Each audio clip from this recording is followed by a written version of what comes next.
Syukur alhamdulillah segala puji bagi Allah Subhanahu wa taala karena atas limpahan rahmat dan karunia-Nya kita masih diberi kesempatan berkumpul di tempat yang mulia ini dalam keadaan sehat walafiat.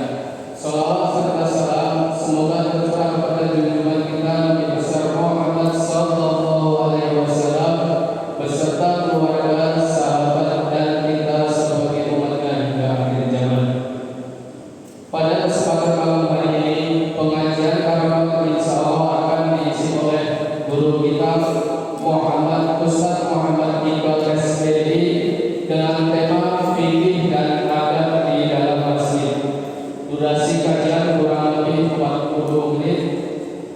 Sesi tanya jawab kurang lebih 10 menit menjelang adzan Isya. Untuk mengawali pengajian kita pada malam hari ini, mari kita buka dengan bacaan basmalah bersama-sama. Bismillahirrahmanirrahim. Selanjutnya mari kita dengarkan tausiah yang akan disampaikan oleh Al-Ustaz Muhammad Iqbal SPDI. Kepada beliau kami persilakan.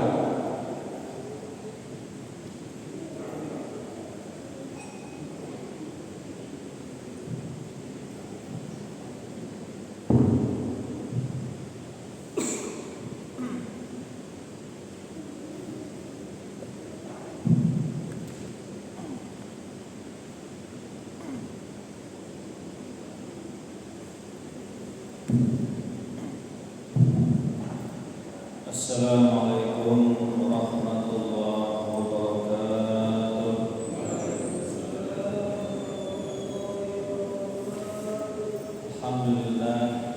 Alhamdulillahilladzi ja'alana minal muslimin wal mu'minin wa ja'alana minal 'amilin wal mukhlisin. Allahumma shalli wa sallim wa barik ala hadhal nabiyil karim wa ala alihi wa sahbihi ajma'in. Subhanaka la ilma lana illa ma 'allamtana innaka antal alimul hakim. Rabbi shrah li sadri wa yassir li amri wahlul 'uqdatam min lisani yafqahu qawli.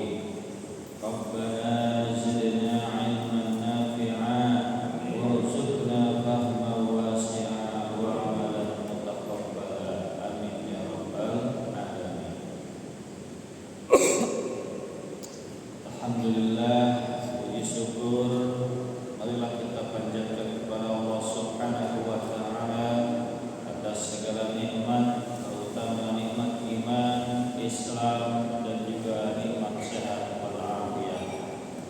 Dengan nikmat sehat pada malam hari ini kita bisa berkumpul di sini di tempat yang mulia ini dalam rangka talabul ilmi, mencari ilmu. Mudah-mudahan ilmu yang kita peroleh ilmu yang bermanfaat. Mudah-mudahan amal ibadah kita diterima oleh Allah Subhanahu wa taala. Amin ya rabbal alamin. Bapak-bapak yang dirahmati Allah Subhanahu wa taala, pada malam hari ini tema pembahasan kita yaitu tentang fikih dan adab di dalam masjid. Jadi fikih dan adab di dalam masjid. Bahasa sederhananya kita akan mempelajari SOP di dalam masjid, standar operasional prosedur. Jadi SOP-nya di dalam masjid itu apa saja? Jangan sampai kita selama ini ke masjid tapi kita nggak tahu SOP-nya. Sementara kita ke pabrik, ya, ke perusahaan, kita sudah mempelajari SOP-nya. SOP ke perusahaan, pakai sepatu, apalagi pakai ID card, pakai pakaian yang sopan, jalan di tempat jalan kaki, gitu kan. Kalau yang lebih safety pakai helm, nah itu SOP masuk ke perusahaan. Kalau ini SOP masuk dan berdiam diri di dalam masjid. Kalau cuma masuk masjid mah ya gampang ya, cuma masuk ke masjid mah gampang. Yang penting kita sehat, bisa ke masjid. Cuman masalahnya bukan sekedar bisa masuk masjid, apakah kita punya ilmu masuk ke dalam masjid. Jadi urgensinya itu biar kita amalnya sesuai dengan ilmu. Karena masjid itu bukan sekedar gedung biasa. Kalau bukan masjid, gedung biasa gitu ya, gedung aula, ya peraturannya sedikit. Kalau masjid itu gedung yang disucikan, gedung yang disakralkan, maka hukum-hukum di dalam masjid berbeda dengan gedung-gedung biasa. Banyak orang yang dia sebenarnya melakukan pelanggaran di dalam masjid itu, cuman karena dia tidak tahu, dia merasa tidak melakukan kesalahan. Jadi kesalahan itu tidak disadari, kesalahan itu tidak diketahui karena belum belajar. Kalau sudah belajar, dia akan tahu, oh ternyata ini gak boleh ke masjid, kondisi seperti ini. Langsung saja ya. Terakhir pembukaannya. Masjid itu adalah tanggung jawab kita bersama. Jadi peraturan yang ada di dalam masjid terkait fikihnya itu adalah tanggung jawab kita bersama. Bukan cuma tanggung jawab pengurus DKM, bukan cuma tanggung jawab pengurus yayasan, bukan, tapi tanggung jawab kita semua umat Islam, terkhusus warga Gading Elok. Jadi jangan dikiranya, oh ini mah tanggung jawabnya Pak Iip, ya, bukan cuma tanggung jawab Pak Ketua DKM, tapi tanggung jawab kita bersama. Bagaimana agar masyarakat jamaah yang masuk masjid sesuai aturan syariat Islam. Gitu ya pembukaannya. Langsung saja, apa saja peraturan di dalam masjid? Yang pertama, ini harus nyatet, harusnya. Kalau pengajian saya itu harus nyatet. Nggak nyatet tuh sebenarnya nggak lulus tuh kalau dites. Itu ciri khas pengajian saya ya. Selalu poin.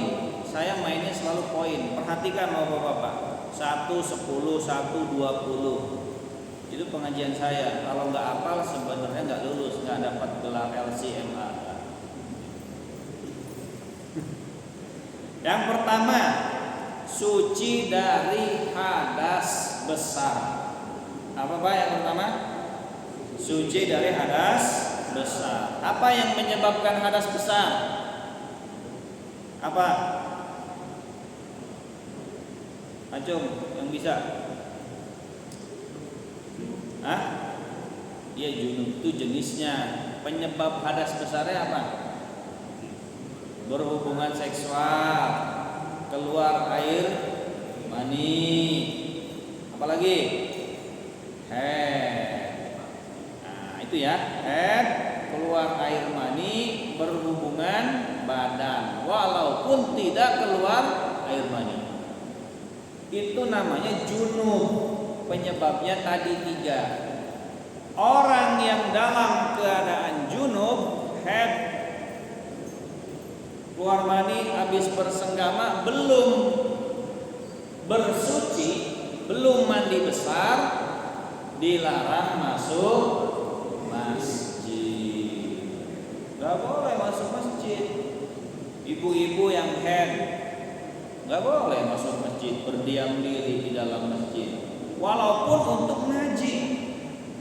Tapi Pak Ustadz ini kan buat ngaji, daripada nggak ngaji, makanya bikin ruangan di masjid ini. Nanti bikin ruangan pengajian ibu-ibu itu jangan di dalam masjid. Nanti suatu saat baik nih, nanti ibu-ibu pengajiannya ke depan bikin ruangan di luar masjid, khusus ibu-ibu yang haid. Kalau sekarang gimana ya? Sekarang kan udah ada serambi tuh, ya bisa didengerin dari serambi. Tapi kalau yang haid ya tetap nggak boleh masuk masjid, kecuali hanya sekedar lewat. Misalkan ada anaknya masuk ke dalam masjid, mau ngambil anaknya, berarti kan sekedar lewat doang ya, ngambil anaknya, terus langsung keluar lagi, nggak apa-apa. Tapi Pak Ustadz kan sekarang ada softtek. Zaman dulu mah mungkin haid itu nggak ada softtek, jadinya takut mengotori, menajiskan masjid. Bukan soal itu doang, bukan soal mengotori masjid. Mengotori masjid dengan najis sudah jelas haram. Tapi ini junub, orang hadas besar. Sekarang orang mimpi nih bersetubuh, keluar sperma, itu kan hadas besar kan? Dia masuk masjid, apakah dia ngotorin masjid? Enggak juga kan? Jadi bukan soal ngotorin masjidnya, menajiskan masjidnya. Siapapun yang belum mandi besar, masih dalam keadaan junub, tidak boleh berdiam diri di dalam masjid. Kalau dia berdiam diri di dalam masjid, dosa itu. Bukannya dapat pahala, tapi malah berdosa. Kecuali apa? Kecuali sekedar lewat. Gitu ya. 4 mazhab sepakat, 4 mazhab. Jadi tidak perlu mendengarkan pendapat yang membolehkan. Itu pendapat minoritas dan tidak perlu dipakai. Ya. Tidak perlu dipakai. 4 mazhab itu kadang beda-beda. Ini 4 mazhab sepakat. Orang junub hadas besar tidak boleh masuk di dalam, berdiam diri di dalam masjid. Jelas ya? Nah, masjidnya apa? Masjid ya tempat utamanya. Kalau serambi itu menghilaf. Serambi masjid itu luar masjid apa dalam masjid? Luar apa dalam? Kalau luar ya berarti tidak terkait hukum-hukum masjid. Kalau luar berarti nggak ada tahiyatul masjid di serambi. Kalau dianggap di dalam berarti terikat hukum-hukum masjid. Tergantung kesepakatannya, kita maunya apa nih serambi masjid, luar apa dalam? Luar aja, ya udah atur aja luar. Oke, itu yang pertama. Dalilnya firman Allah Subhanahu wa taala ya. Ya ayyuhalladzina amanu la taqrabus shalah wa antum sukara hatta ta'lamu ma taqulun wala junuban illa abiri sabil hatta tagtasilu. Wahai orang-orang yang beriman, janganlah kamu mendekati sholat ketika kamu dalam keadaan mabuk hingga kamu sadar apa yang kamu ucapkan, dan jangan pula mendekati masjid, masuk masjid dalam keadaan junub illa abiri sabil, kecuali sekedar melewati saja. Jadi kalau terpaksa benerin listrik, misalkan listriknya di dalam rusak, tukang listriknya lupa belum mandi junub, nah, ya mandi dulu deh itu, mandi. Nah, mandi dulu sebentar. Kalau nggak sempet buru-buru, ya udah nggak apa-apa, darurat mah boleh. Tapi kalau ibu-ibu pengajian mah bukan darurat, itu mah kan bisa lewat TikTok, medsos, ya, gitu. Terus yang kedua,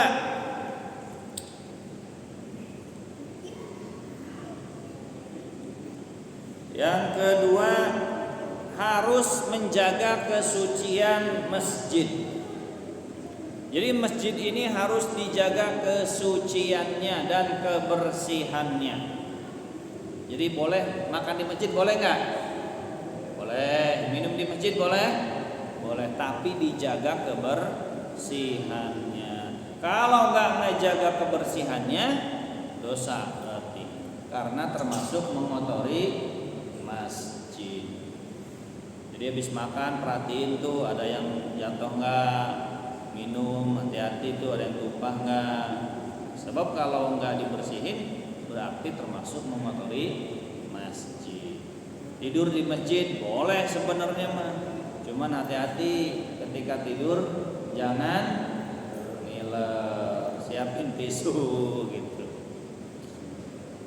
Jangan ngupil di dalam masjid, ngupil diperedin ke karpet berarti mengotori masjid. Bawa anak-anak pastikan pakai pampers, ya. Pastikan anak-anaknya yang masuk pakai pampers. Pastikan pampersnya juga baru, Pak.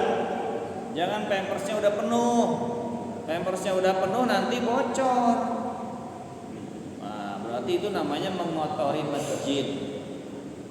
Masjid kan harusnya tempat suci, jangan terkotori oleh najis, jangan terkotori oleh sesuatu yang tidak bersih, tanah, lumpur, bekas makanan dan lain sebagainya. Dalilnya firman Allah Subhanahu wa taala, wasiyabaka fatahhir, dan sucikanlah pakaianmu. Jadi ketika masuk ke dalam masjid kita diperintahkan untuk mensucikan pakaian kita. Itu yang keberapa? Yang kedua. Ada juga hadisnya Rasulullah Shallallahu Alaihi Wasallam bersabda, "Idza jaa ahadukumul masjid falyanzur, fa in ra'a fi na'laihi adza au qadaran falyamsahhu wal yusalli fihima." Kalau kalian masuk masjid, cek dulu sendalnya. Kalau melihat kotoran, kata Nabi, atau melihat najis, maka sendalnya itu disucikan terlebih dahulu. Kenapa Pak ada hadis seperti ini? Karena di zaman Nabi sholat itu pakai sendal. Nabi nggak pernah Pak sama sahabat sholat tuh nggak pakai sendal tuh nggak pernah masuk umur.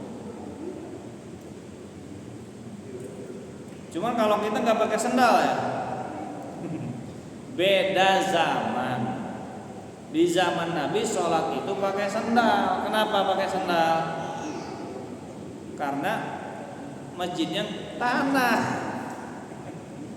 Masjidnya tanah, belum ada keramik, belum ada karpet. Nabi itu sholatnya pakai sendal. Para sahabat itu sholat pakai sendal.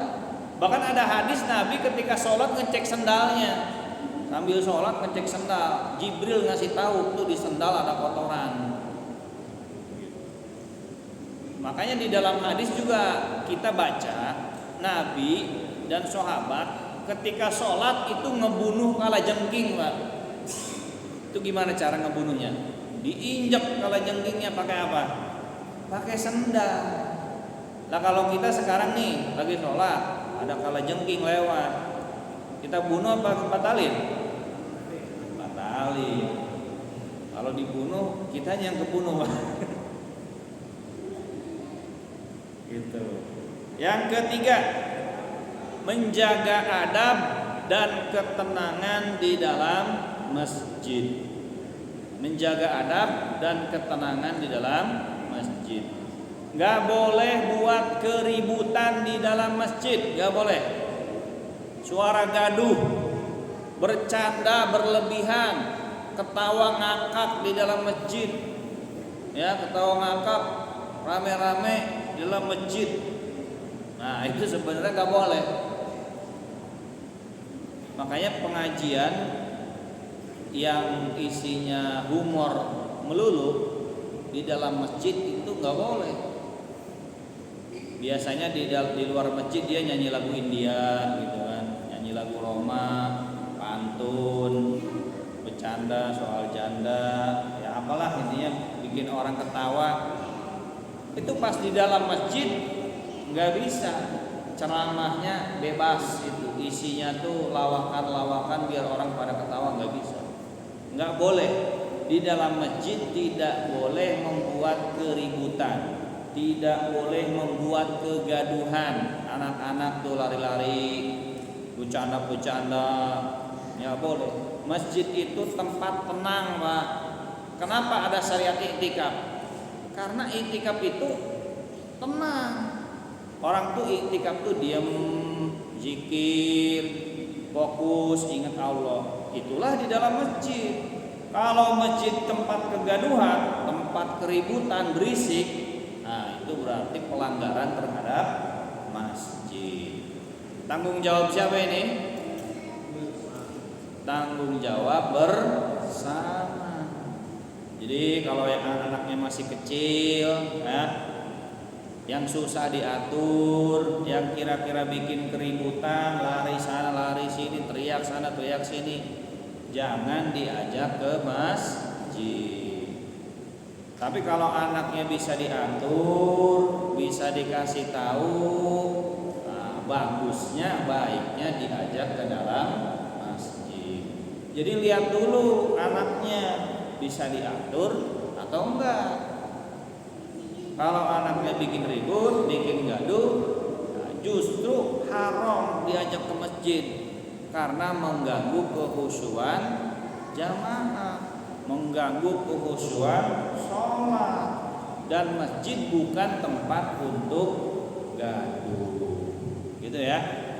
Tepuk tangan boleh nggak di dalam masjid? Nggak boleh. Di Ustadran rame yuk tepuk tangan, tepuk tangan nggak boleh di dalam masjid. Siul-siul boleh nggak di dalam masjid? Nggak boleh. Karena masjid itu tempat tenang. Berdoa juga jangan berisik. Berdoa itu pelan-pelan, khusyuk. Zikir doa pakai speaker boleh nggak? Boleh. Kalau niatnya ngajarin, ya. Kalau niatnya ngajarin. Tapi kalau doa sendirian, baca Quran sendirian, zikir sendirian, perlu nggak sebenarnya pakai speaker? Nggak perlu. Ya doa aja sendirian menghadap Allah ke kiblat, nggak perlu pakai speaker. Apalagi doanya, ya Allah lunasi hutang saya, ya Allah damaikan saya dengan istri saya, jadi buka aib semua. Itu yang ketiga. Yang keempat, menjaga kebersihan masjid. Nah sekalian tadi yang kedua kesucian. Yang kedua menjaga kesucian masjid, yang keempat ini menjaga kebersihan masjid. Suci sama bersih beda nggak Pak? Beda. Tanah itu suci atau bersih? Tanah. Hah? Suci. Lumpur itu bersih apa suci? Suci. Nggak bersih kan lumpur kan? Nah. Jadi suci dan bersih itu berbeda. Bersih belum tentu suci. Suci belum tentu bersih. Bingung. Misalkan nih anjing habis dikesalonin, babi habis dikesalonin, misal, bersih nggak? Harum nggak? Harum. Suci nggak? Enggak. Bersih tapi tidak suci. Suci tapi tidak bersih. Lumpur tuh ya, lumpur yang dari tanah keluar. Itu bersih nggak? Nggak, kotor. Suci nggak? Suci. Yang bilang lumpur najis siapa? Berarti belum belajar bab najis. Masih bingung antara suci dan bersih. Ya. Jadi bersih dan suci adalah satu hal yang berbeda. Di masjid itu nggak boleh dua-duanya, nggak boleh mengotori dan nggak boleh menajiskan masjid. Harus suci dan bersih. Yang kelima, tidak boleh merokok di area masjid, apalagi di dalam masjid. Di area masjid itu di serambinya. Itu banyak para ulama bilang nggak boleh merokok di dalam masjid dan juga di area masjid. Di dalam masjid udah jelas nggak boleh. Semua ulama sepakat tidak ada satupun yang membolehkan merokok di dalam masjid. Ya, di dalam masjid nggak boleh. Walaupun masjidnya belum jadi. Kita itu nganggap masjid itu udah begini Pak, udah jadi, udah ada speakernya, udah rapi karpet, baru dibilang masjid. Ketika masjidnya belum ada lantai, dianggapnya masjid belum jadi.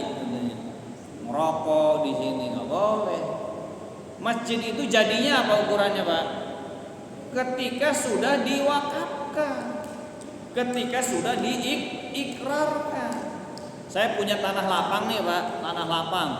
Saya bilang, saya wakafkan tanah lapang saya ini jadi masjid. Itu tanah lapang itu udah jadi masjid belum? Udah jadi hukum masjid. Iya belum dibangun jadi masjid, bangunannya belum jadi masjid, tapi hukum tanahnya sudah hukum masjid. Ukurannya apa? Ikrar wakaf. Bukan belum jadi, bukan udah jadi. Ya kalau nunggu udah jadi Pak, itu relatif.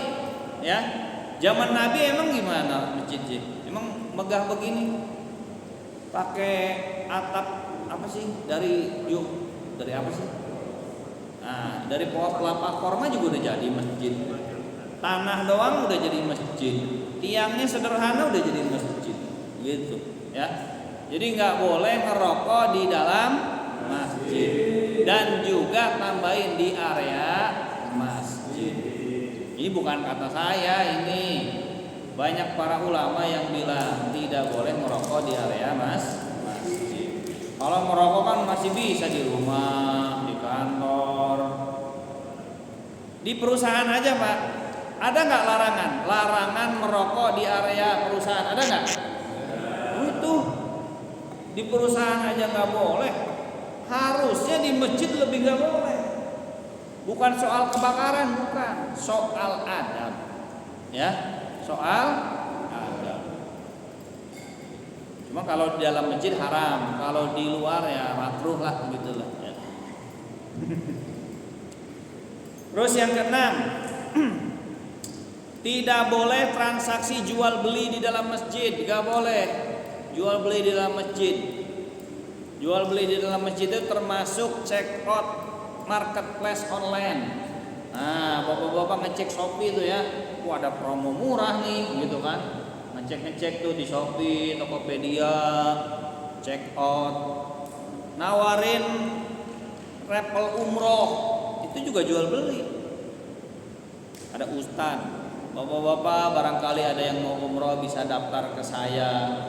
Itu jual beli bukan? Jual beli. Umrohnya ibadah. Cuma nawarin umroh itu adalah jual beli. Paham ya? Sekarang nawarin sekolah. Sekolahnya berbayar. Jual beli bukan? Jual beli. Barangkali ada yang anak-anaknya mau masuk, silakan daftar ke sekolah saya. Sekolahnya bayar, itu namanya transaksi jual beli. Jadi sifatnya bukan nawarin, informasi saja. Gitu ya, beda nawarin informasi. Check out Shopee, Tokopedia nggak boleh di dalam masjid. Tawar menawar di HP. Mas itu harganya berapa? Boleh tuh TV-nya 2 juta deh. Kita lagi di masjid. Oke deh, deal 2 juta. Nah, itu juga termasuk jual beli di dalam masjid. Tidak boleh jual beli tawar menawar di dalam masjid. Termasuk juga nggak boleh ngomong urusan bisnis di dalam masjid. Masjid itu steril dari urusan dunia, Pak ya. Urusan jual beli nggak boleh. Kalau mau urusan dunia, urusannya yang mubah-mubah, bukan jual beli. Yang ngobrolin misalkan teman, maksudnya, oh saya punya saudara di sana, dia sekarang sudah kuliah, itu kan ngobrolin dunia. Tapi boleh, selagi bukan jual beli.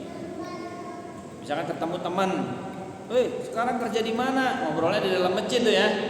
Oh kerja di sini. Alhamdulillah sekarang tinggal di Bandung, udah sama anak sama istri. Nah ngobrolin dunia seperti itu boleh di dalam masjid, boleh. Cuman sebaiknya di luar masjid. Tapi kalau ngobrolin bisnis, jual beli, tawar menawar, haram di dalam masjid. Yang keberapa nih? Yang ketujuh, tidak boleh mengumumkan barang hilang di dalam masjid. Nggak boleh. Barang hilang di dalam masjid cukup diinformasikan di grup WhatsApp. Ya, tidak boleh diumumkan di speaker masjid. Ada hadisnya, kata Rasulullah SAW, "Fa'idza ra'aitum," apabila kamu melihat orang yang berjualan di dalam masjid, orang yang mengumumkan barang hilang di dalam masjid, maka katakan semoga barangnya nggak kembali, begitu.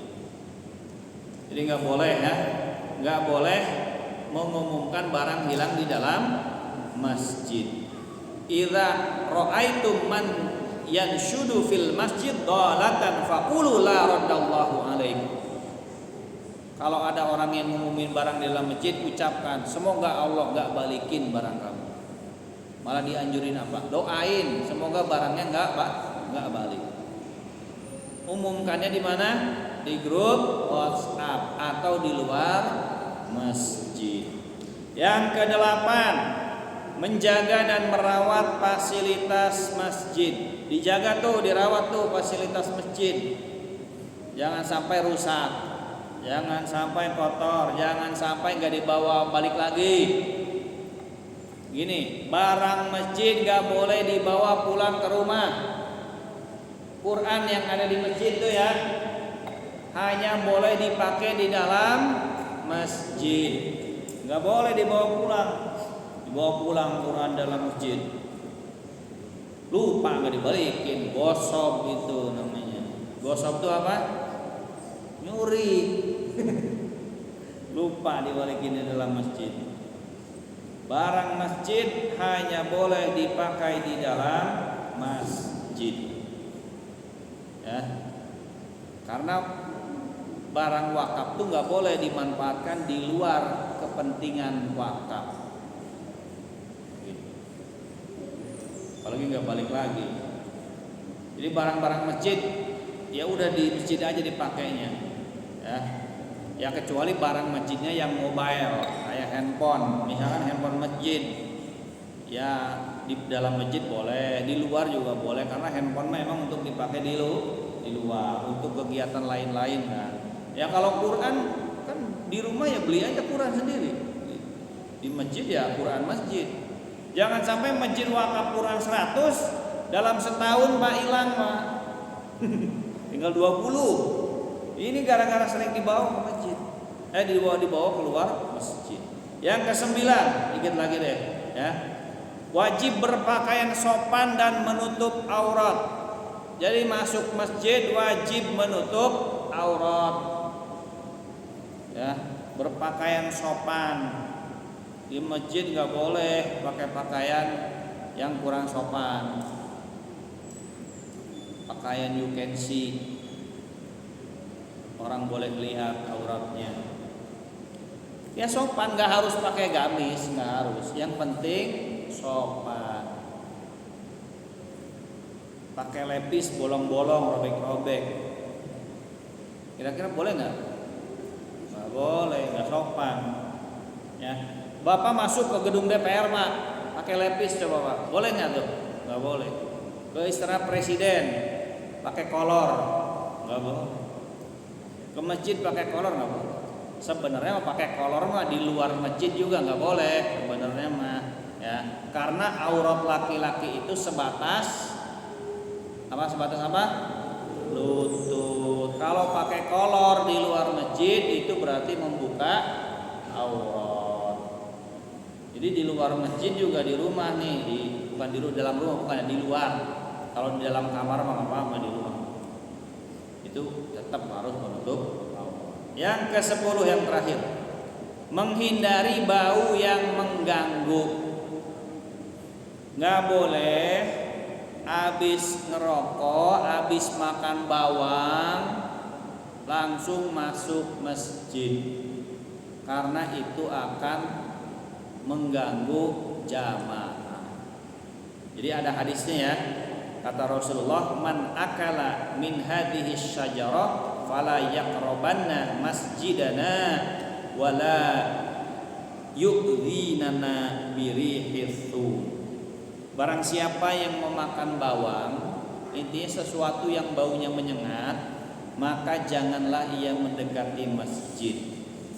Jangan sampai baunya itu mengganggu jamaah. Jadi bapak-bapak habis makan jengkol, ya jangan dulu ke masjid Pak, sikat gigi dulu. Khawatirnya kan baunya kan ke kanan sama kirinya Pak, jamaah yang di samping kanan ke kirinya.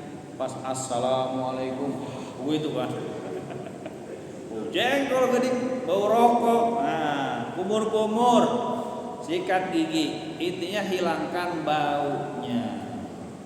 Jadi di masjid itu kita benar-benar harus menjaga. Yang ke-11 sampai 12 tuh Pak. Nggak boleh gibah di dalam masjid. Di dalam masjid nggak boleh ngomongin kejelekan orang. Ya di luar juga nggak boleh, apalagi di dalam masjid. Yang ke-12 yang terakhir, menjaga kehormatan masjid. Jadi gimana maksudnya menjaga kehormatan masjid itu? Jangan sampai di dalam masjid ini terjadi sesuatu aktivitas yang mengurangi kehormatan masjid. Tepuk tangan, siul-siul. Sebenarnya anak-anak yang santri Ramadan di dalam masjid itu kan tepuk tangan tuh ya. Tepuk tangan rame-rame itu sebenarnya nggak bagus di dalam masjid itu. Harusnya kita punya aula selain masjid. Jadi masjid itu khusus aktivitas ibadah yang nggak berisik, yang sifatnya tenang. Cuman karena berhubung belum punya aula gitu ya, ya mau di mana lagi? Ya udahlah nggak apa-apa, ya, masih dimaklum. Karena juga isinya untuk pendidikan anak. Cuman sebaiknya acara-acara anak-anak, ada nyetel musik itu kan, film, tepuk tangan, games, itu sebenarnya bukan ranahnya masjid itu sebenarnya. Cuman kan kita jadi ustaz juga jangan galak-galak dulu lah gitu. Kalau ada yang nanya boleh nggak, nanyanya di WhatsApp ya saya jawab boleh, udahlah. Kecuali nanyanya ngomong gitu. Kalau nanya WhatsApp ya singkat. Boleh selagi tujuannya baik. Cuman sebaiknya kita punya aula serbaguna gitu Pak. Di pesantren itu kan ada ya masjid, ada aula serbaguna. Nah di aula serbaguna itu mau gedomreng, mau ngadain pentas seni, mau ngadain drama, pertunjukan juga boleh.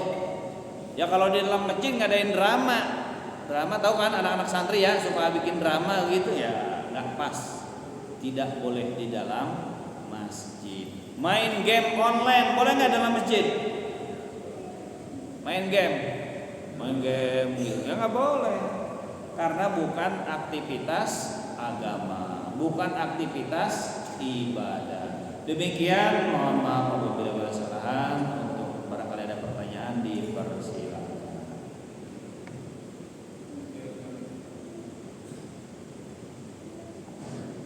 Baik, kami ucapkan jazakumullah khairan katsiran kepada Ustaz Muhammad Iqbal As-Sirai yang telah menyampaikan tausiahnya.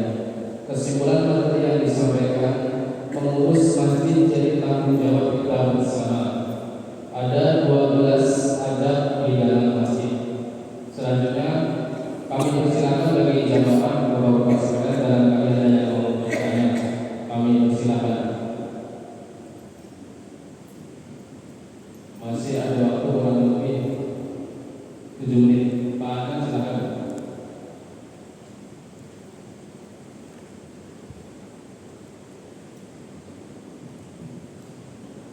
Assalamualaikum warahmatullahi wabarakatuh. Waalaikumsalam warahmatullahi wabarakatuh. Pak Ustadz, mau nanya, tadi kan memakai pakaian yang sopan tidak boleh di dalam masjid. Terus yang kedua, pengumuman beragama tidak boleh di dalam masjid. Yang saya ingin tanyakan, kalau masuk ke masjid, yang ingin bersih-bersih, gitu Ustadz. Kita pakai kalau biar pasar, kayak gitu bersih-bersih doang. Apakah itu boleh? Yang pertama. Terus yang kedua, kalau pengumuman barang boleh. Kalau pengumumannya barang ditemukan setelah hilang, ditemukan di dalam masjid ada barang di dalam ditemukan di dalam masjid, apakah itu juga tidak boleh? Terima kasih. Gimana yang mengumumkan gimana? Pengumuman barang ditemukan, jadi misalnya di suatu tempat ada HP ketinggalan, kunci ketinggalan, itu ditemukan di dalam masjid, apakah itu juga tidak boleh? Terima kasih. Pertama, ini nggak ada minuman ini. Ya udah nggak apa-apa. Saya jadi lupa. Apa tadi pertanyaan? Oh ya, pakai kolor waktu ngebersihin masjid. Niat baik juga harus dengan cara yang baik. Jadi walaupun bersih-bersih masjid, tetap kita harus pakai pakaian yang menutup aurat. Nggak boleh gara-gara, tapi kan saya niatnya baik. Niat baik caranya juga harus baik. Ya tetap pakai pakaian yang sopan, menutup aurat, gitu ya. Ya kalau cuma bersih-bersih kan pakai kaos bola juga nggak apa-apa. Pakai kaos coblos nomor 3 ya boleh aja. Karena bukan mau sholat kan. Cuman untuk menutup auratnya tetap wajib di dalam masjid. Karena menutup aurat itu kan pelanggaran ya. Baik di luar masjid apalagi di dalam masjid gitu. Jadi nggak ada alasan untuk bersih-bersih masjid terus pakai kolor doang, pakai celana sepak bola gitu.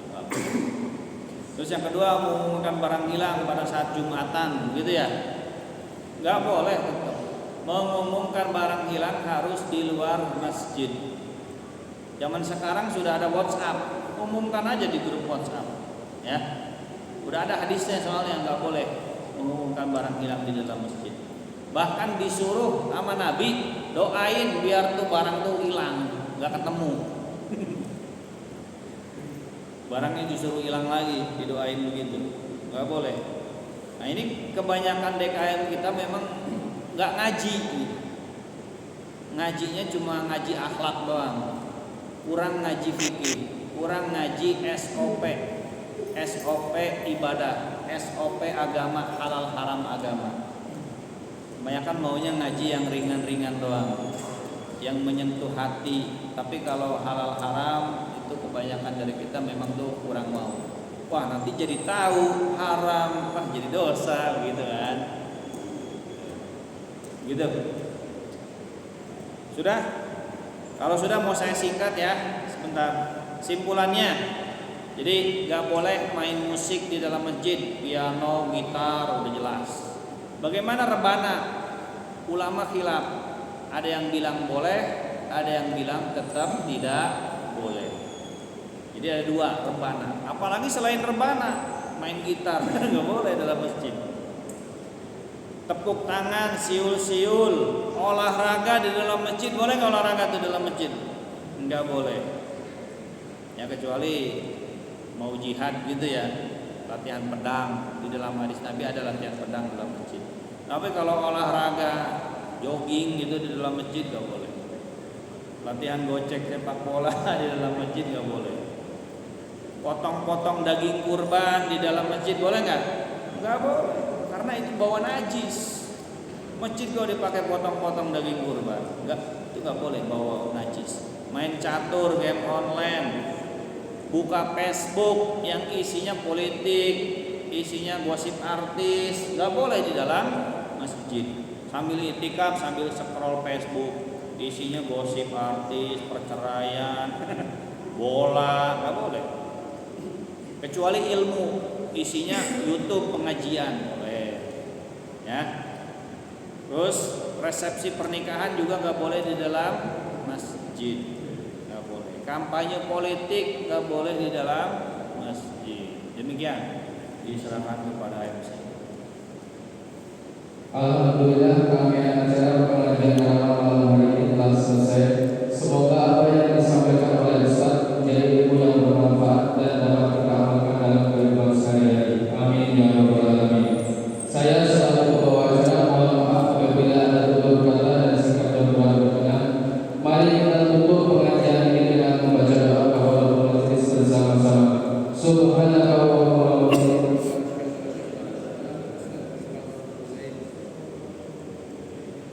Akhir kata